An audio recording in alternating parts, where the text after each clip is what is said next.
who are new to my channel, welcome. And for those of you who are subscribed to JSpeaks, thank you so much and welcome back. It is my mission and it's my passion to bring to you all conversation topics that are positive, motivational, educational, and informational. Today, I'm delighted with a special guest, Danii McLeod, a Black woman from Trinidad and Tobago. We actually went to college together. We graduated from Howard University and both received our Bachelor's of Science in Chemical Engineering. And while in college, we both served on two e-boards together, both the National Society of Black Engineers, otherwise known as NSBE, and the American Institute of Chemical Engineers, otherwise known as ICHE. Not only is it hard enough to be successful as a Black woman in a male-dominated field, Danii took it a step further and is the CEO and founder of Carnicycle. As you can decipher from the word carnicycle, carnival, recycle.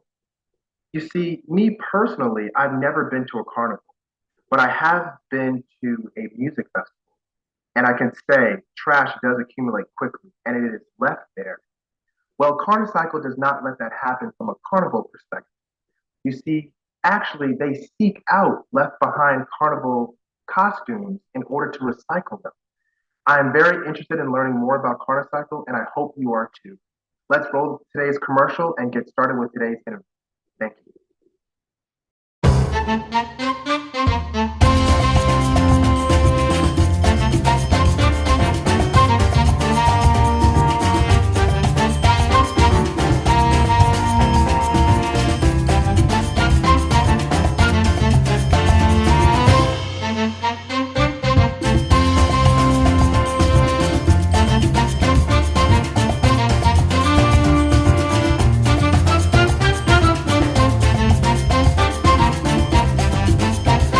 Now that you've seen what Carnicycle does, let's now welcome Danii and understand the why behind Carnicycle and see where they are headed.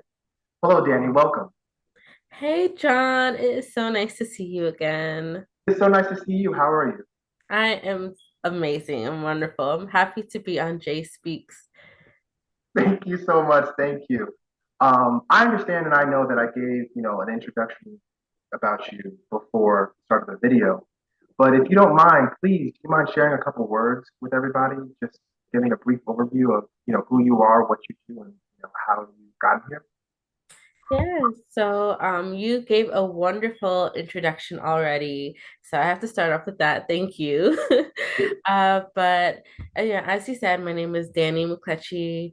I'm a believer. I am a Trinbagonian hailing from Trinidad and Tobago, and I am a creative and an engineer, as you introduced me of.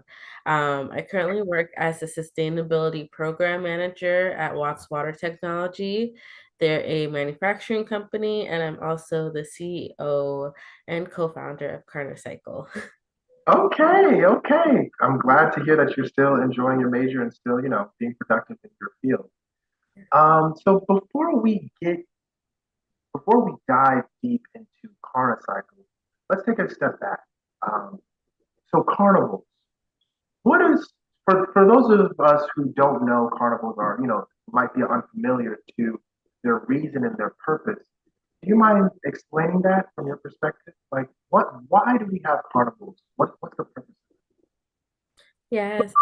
That's great. So there's a lot of history behind Carnival, but it originates from Trinidad and Tobago.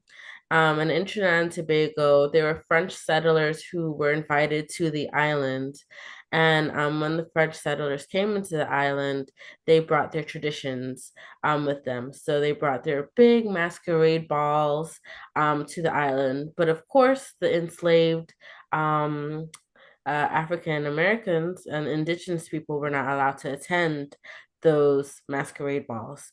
And so in rebellion, the slaves basically created their own event, which we kind of shorten as mass. And mass is another name for carnival. So the slaves created their own mass.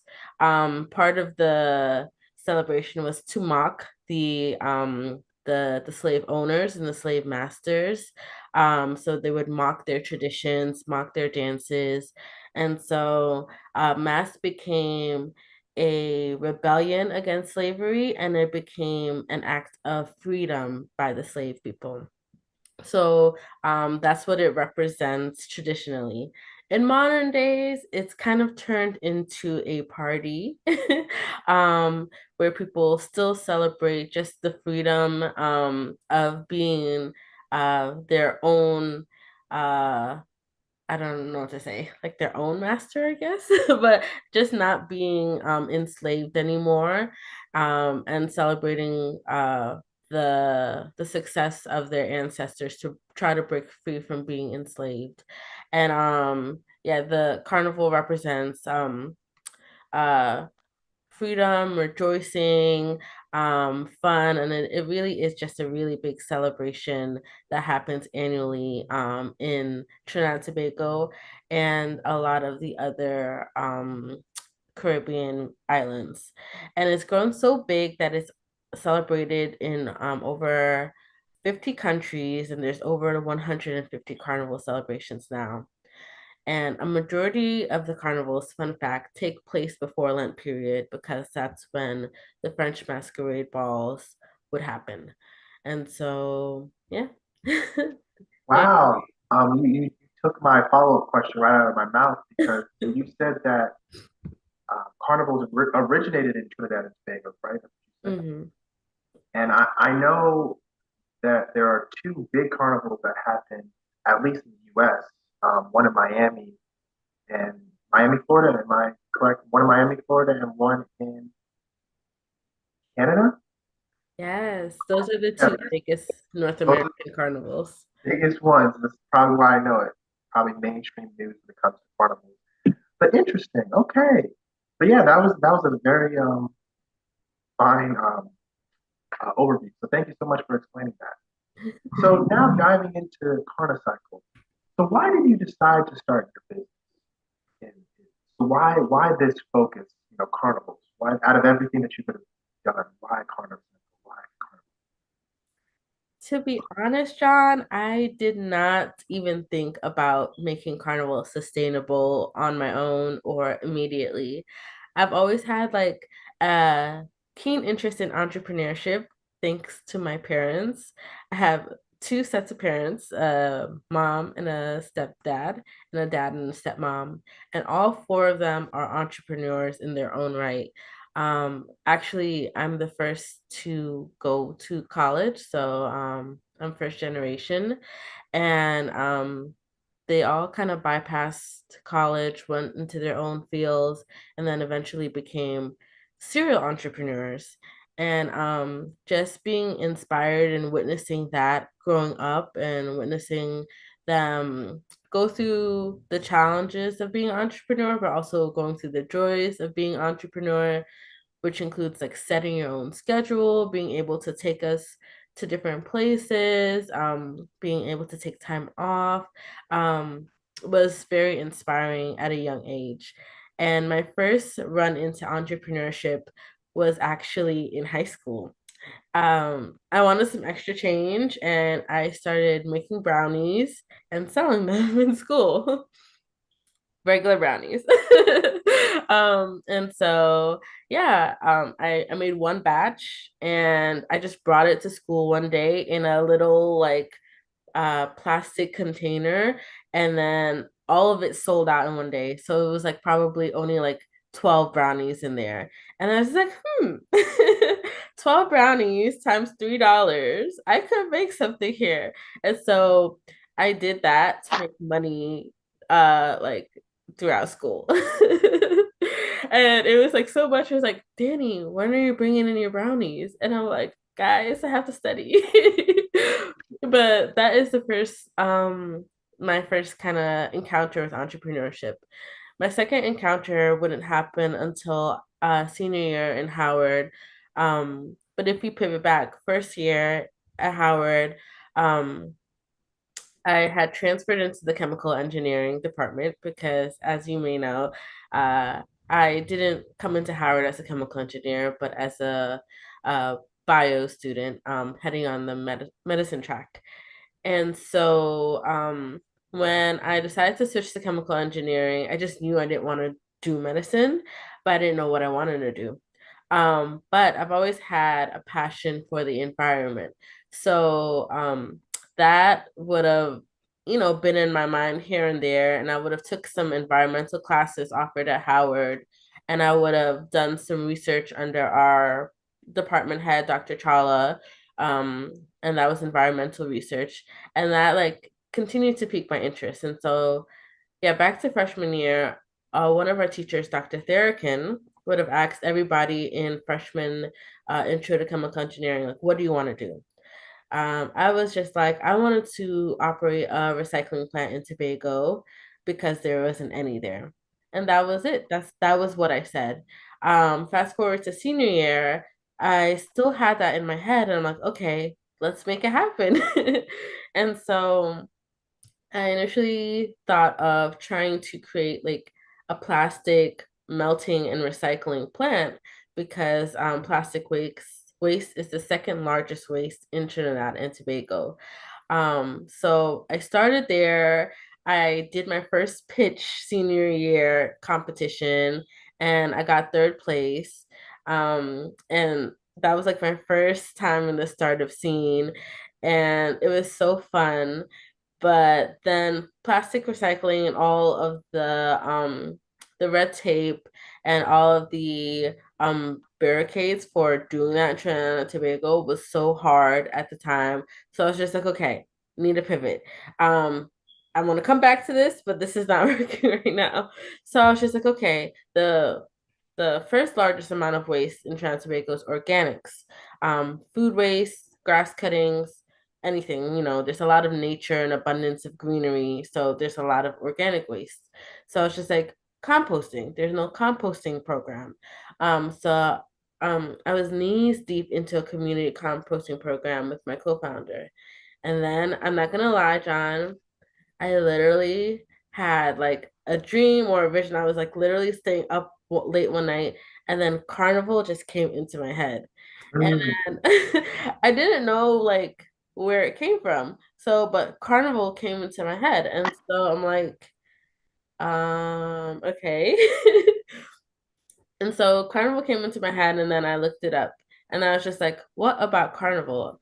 Where do Carnival costumes go after the celebration is over? And that question didn't leave my head. So I went to ask my co-founder, I went to ask my dad. I went to ask my mom, who plays every single year um, for the last 20 years.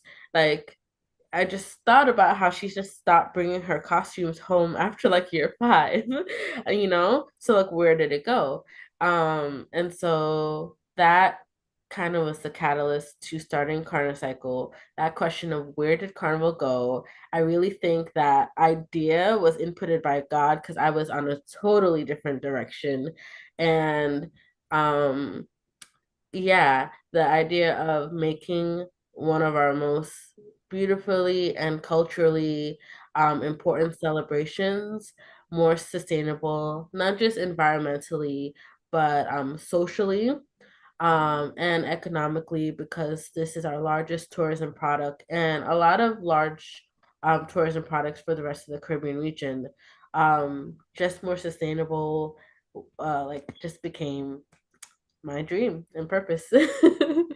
Wow, wow, well said, well said. Ladies and gentlemen, as Danii kind of talked about, a dream always stays a dream until you take action. Remember that. And it's very funny, you brought up um, an instance, you said I think it was in elementary school, about how you were selling brownies. Yeah. It's funny, I know another entrepreneur who started in that exact same track in life, not necessarily brownies, but selling candy, going to Costco, going to Sam's Club and buying just boxes of candy or boxes of candy, boxes of chips, vending machine type um, snacks and selling them. And, that's what also sparked him or motivated him to go into entrepreneurship. So that's very interesting that you said that. Wow. Um, now, I might be wrong about this, but aren't carnival costumes expensive? Oh, they are really expensive. So it just my mind that, you're paying for these expensive clothing with not, very, not like it's robust clothing, I should say. It's, you know what I'm saying? Like you're exposed, like you're showing your curves, showing your hips and everything, showing your body. So so these expensive costumes will just it's just customary for these expensive costumes to be bought for a one time event, 1 day event. I don't know how long the carnival lasts, but that I guess that's customary. Mhm. Traditionally, Carnival is a 2-day celebration in terms of like physically being in your costume, but the Mhm. celebration really, in some countries is 1 day, and the celebrations could happen like months in advance. So our carnival season in Trinidad and Tobago is actually like 3 months. So that means 3 months of events surrounding carnival time. It's not just the road parade. Three Okay. months of national competitions. Like we are the originators of steel pan, so we have a big steel pan competitions from schools, from adult steel pan organizations. Uh, yeah, although the carnival costumes are very expensive, I just want to say that you're also paying for the experience, right? So you're paying for entry to the parade, you're paying for food and drinks, breakfast and lunch every day for those 2 days, and you're paying for security, you're paying for the music, you're paying for the experience as well. But the costume is the most tangible thing. You're walking away after you put down 1,000 to like 1,300 US, on a costume.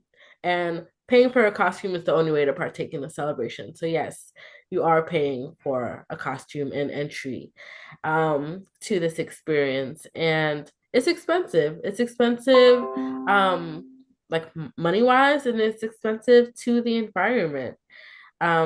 These costumes are made out of harmful plastic materials like polyamide, elastane, very harmful pollutants, and from the beads, the acrylic beads that are used to like adorn the costumes. And then even down to the feathers used on our backpacks, which are basically wings. They look like wings. They're real animal feathers, and one of the animal feathers has like a super long supply chain starting from South Africa and then somehow ending up in the Caribbean to be used for a day. So yeah. Wow. Wow. Well, thank you so much for sharing. Now, you talked a lot about entrepreneurship in the beginning half of your um, answering to my question. Why did you start this business? So, what advice could you give to anybody who's interested in, being an entrepreneur of some sort? Mhm. So there's so much advice that I could give, but taking from my personal experience, I think that one, you should uh just go for it. Um, you know, when like all of my endeavors that I had, I didn't necessarily have a plan laid out for me of like how I wanted. I had a vision that's different, but I didn't have like a step-by-step plan or blueprint to how this was going to be executed. And it takes a lot of faith to, think of something or dream of something and then actually, like you said, put action behind it. And so um you don't have to have every small finite detail figured out before you make your next move.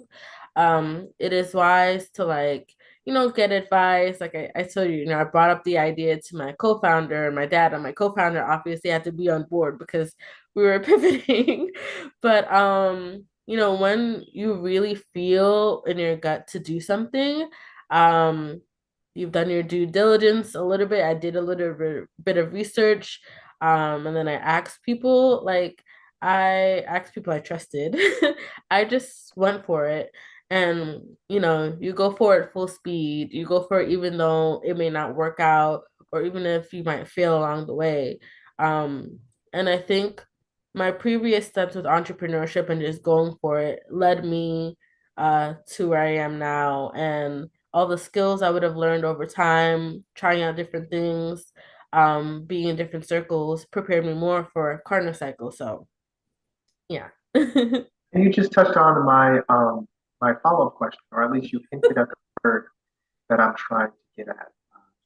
What skills, what attributes do you believe make a great entrepreneur, a successful entrepreneur, from your experience? Yeah. Um, I definitely think knowing your strengths and weaknesses is really huge as an entrepreneur because the fact is, although you might start by yourself, to grow and scale to anything big, you're eventually going to need a team, one person at a time, something.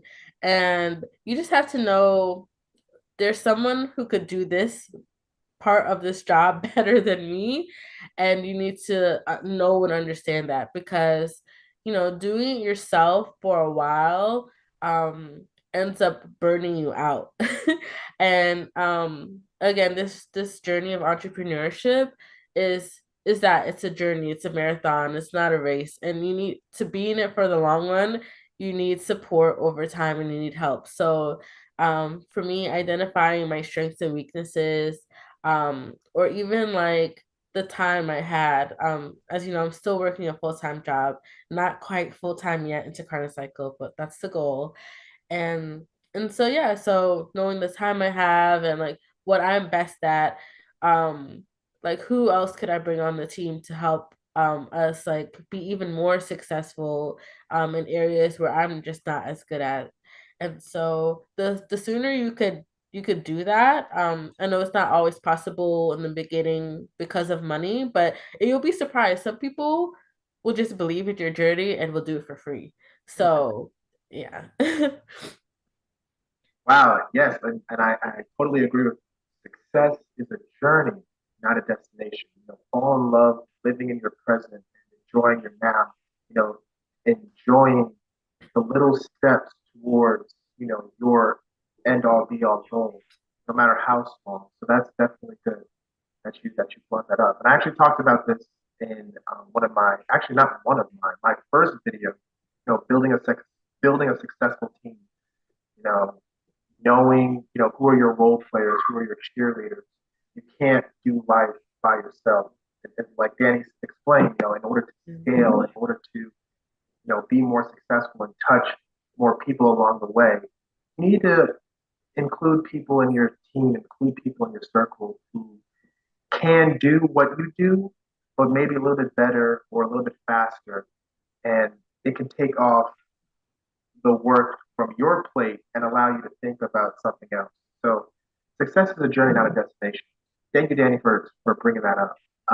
My next question would be, you know, knowing that entrepreneurship is a journey, knowing that there's a start and a never-ending finish.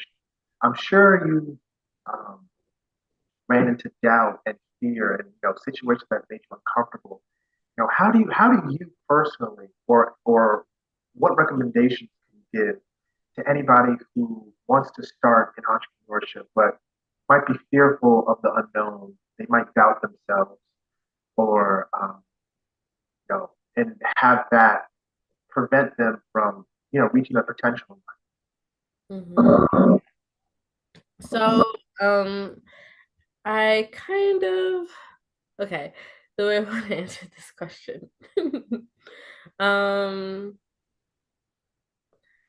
okay, so to answer your question, some of the ways I personally deal with fear and doubt is through my relationship with God, right? So I just want to start there because for me, I feel like fear and doubt is inevitable, and I don't think those are things you could prevent coming up. So I don't think you could go in this life without encountering fear and doubt, at different stages in your life. But how long you sit in that place of fear and doubt and how long you let it prevent you from going to the next step, is the issue. And for me, connecting to my source, Jesus, God, is how I stay out of that place of fear and doubt for too long because it comes. And with Carnicycle, it's come. One of the biggest moments of fear and doubt for me was when the pandemic hit. So the pandemic hit and everything was shut down for basically 2 years. Sorry. Everything was shut down for basically 2 years. And during that time, there was no carnivals because everything was shut down. So I'm like, wow, my whole business is really dependent on this event existing or not.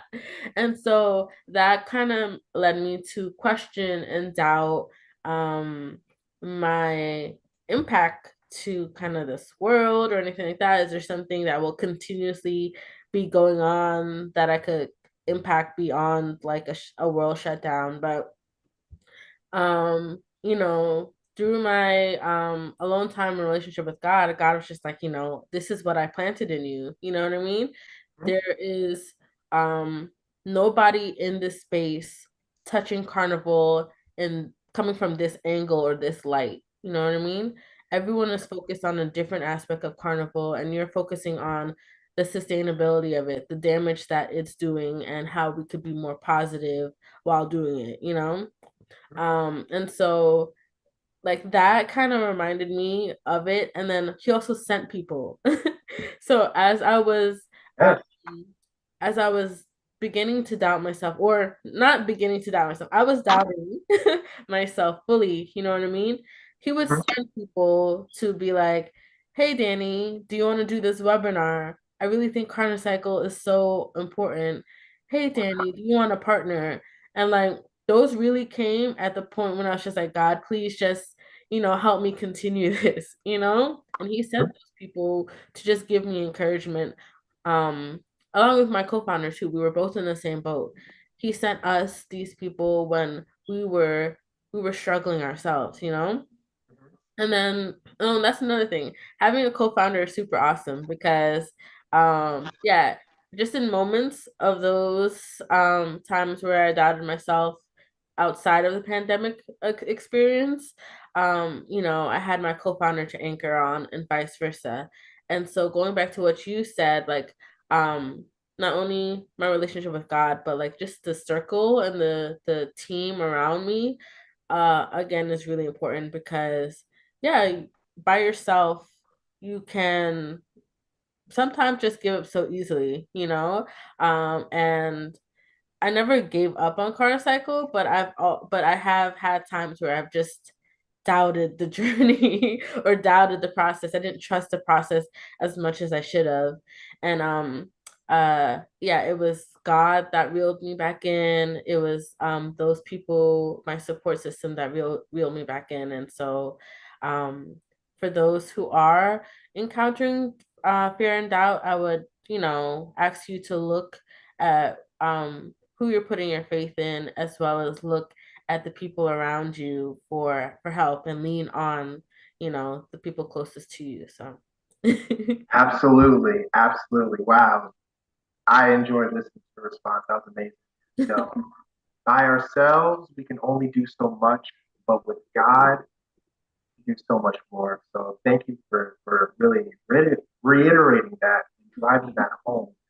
And not only that, you know, having people who believe in you, it doesn't even matter how few, just knowing that, there's someone out there that believes in you. That could be somebody who's working alongside with you, founder, co-founder, two people who have the same mission. Or that could be somebody who sees what you're doing from an outside perspective and they like what you're doing. So that's really huge. That's really huge. Thank you for saying that. And I'm seeing that in my journey as well. You know, working with, putting out content for people who believe in you and who want to see you succeed, it just pushes you the extra mile every single time. So I definitely agree with what you're saying. yeah. If you made it this far, thank you so much for watching. I hope you enjoyed my conversation with Danii as we talked about Carnicycle and how it came to be and the great lengths that she has overcome, in the environment of trying to be a successful entrepreneur. Please don't forget to like, comment, and subscribe, and I'll be sure to see you in my next video. Thank you. Bye-bye.